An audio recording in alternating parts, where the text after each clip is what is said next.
Oi pessoal, tudo bem? Hoje eu vim falar um pouquinho sobre a experiência que eu tive com a reforma do meu apartamento.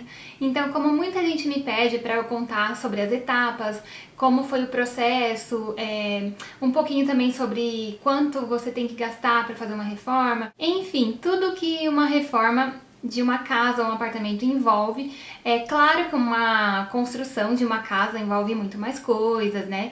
A minha reforma foi de um apartamento na planta, então eu vou falar sobre a minha experiência. A primeira dica que eu dou, então, é você começar a buscar referências na internet, em revistas de decoração. Então, busque o estilo que você curte, procure os tipos de móveis, se você vai querer móveis planejados.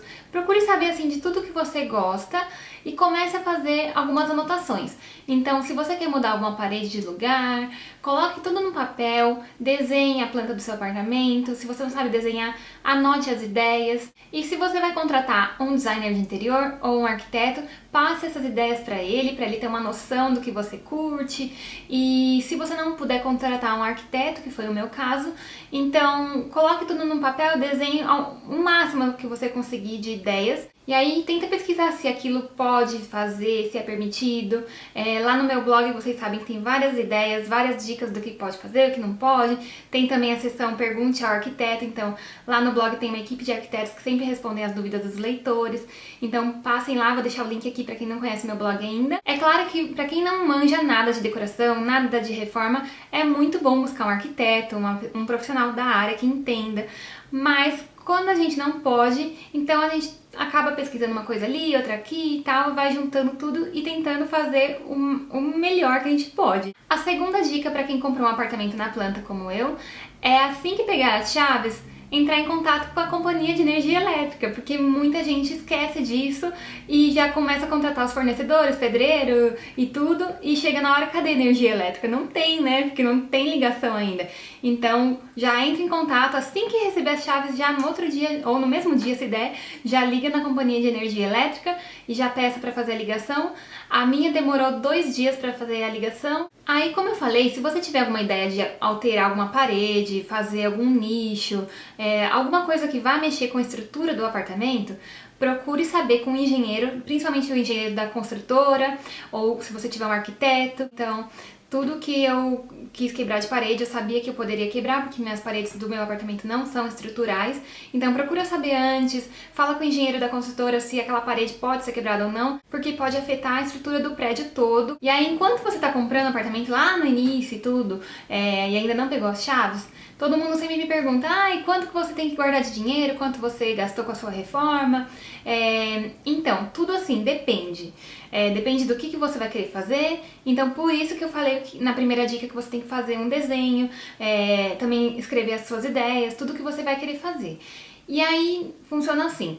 Em cada estado tem um valor, então eu não tenho como passar um preço exato para vocês. Por exemplo, as bancadas, me perguntaram, quanto você gastou de bancada? Aqui na minha cidade, eu paguei, naquela de quartos, eu paguei, acho que foi R$ 1.300 o metro quadrado. Granito é muito mais em conta, então granito custava R$ 500 o metro quadrado. Eu sei que tem estados que custam muito mais em conta e tem estados que custam muito mais caro. Então eu não tenho como passar um valor exato para vocês de quanto vocês vão gastar, porque depende muito de região para região. O que eu fiz foi o seguinte: quando a gente estava comprando um apartamento, então a gente ficou quase 3 anos pagando o apartamento, enquanto isso a gente já foi juntando dinheiro porque a gente sabia que a gente ia querer reformar. Eu sei que muita gente acaba casando antes, ou muita gente prefere pegar as chaves e dentro de 1 mês no máximo já mudar, então vai variar muito do que você vai querer. Eu ainda moro na casa dos meus pais, então a gente teve esse tempo pra planejar e tudo, a gente não tem pressa de morar, entendeu? Então é diferente pra quem tá pagando aluguel e precisa morar urgente. Então, muita coisa que eu fiz na minha reforma, você pode fazer enquanto tá morando. Por exemplo, o que eu não recomendo fazer enquanto tá morando é o gesso.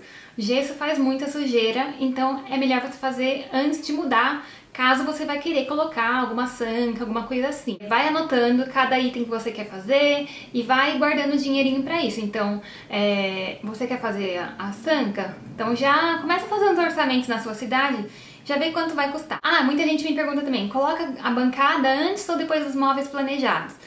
Eu sugiro colocar antes. Muita gente prefere colocar depois, mas geralmente quem fala que é para colocar depois são as lojas de móveis planejados. E eu vou falar o porquê. Então funciona assim, a bancada já vai estar fixada na parede com aquelas grapas, que é geralmente se a parede não é estrutural, eles colocam essas grapas para poder ter uma sustentação muito maior.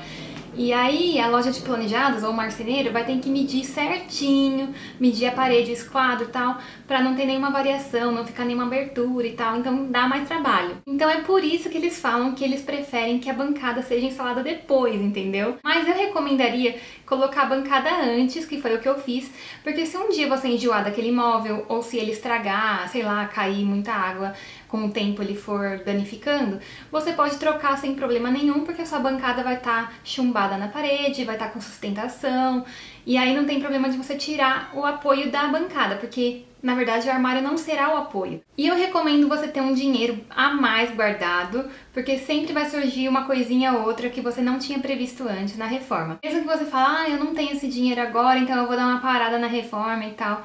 Às vezes não tem jeito, você não pode parar a reforma porque a pessoa já começou a fazer e aí você precisa de uma outra coisa. Um exemplo que aconteceu comigo foi quando eu tava fazendo gesso, e aí eu falei pro cara, falei assim, pode fazer a parte elétrica e tal, e depois eu vou atrás da iluminação e compro os spots, os plafons e tal.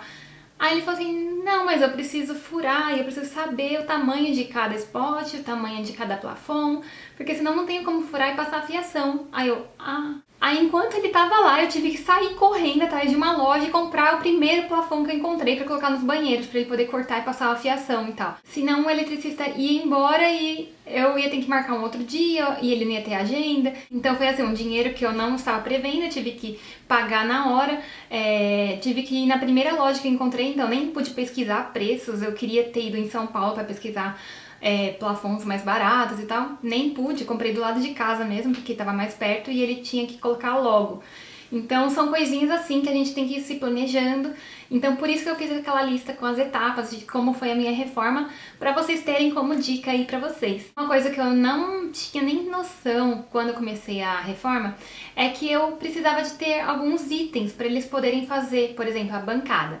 Eles tinham que saber qual é a cuba que eu vou colocar, qual é o tamanho do cooktop, qual é o tamanho da lave-seca, tudo, eles precisavam saber tudo para eles poderem projetar no tamanho ideal, porque um apartamento pequeno tem que ser tudo planejadinho certinho. Então tem essa noção de que se você resolver trocar uma coisa, vão vir 10 juntos, sabe? Bom, eu espero que vocês tenham gostado. Essas foram as minhas dicas de acordo com a minha experiência no meu apartamento.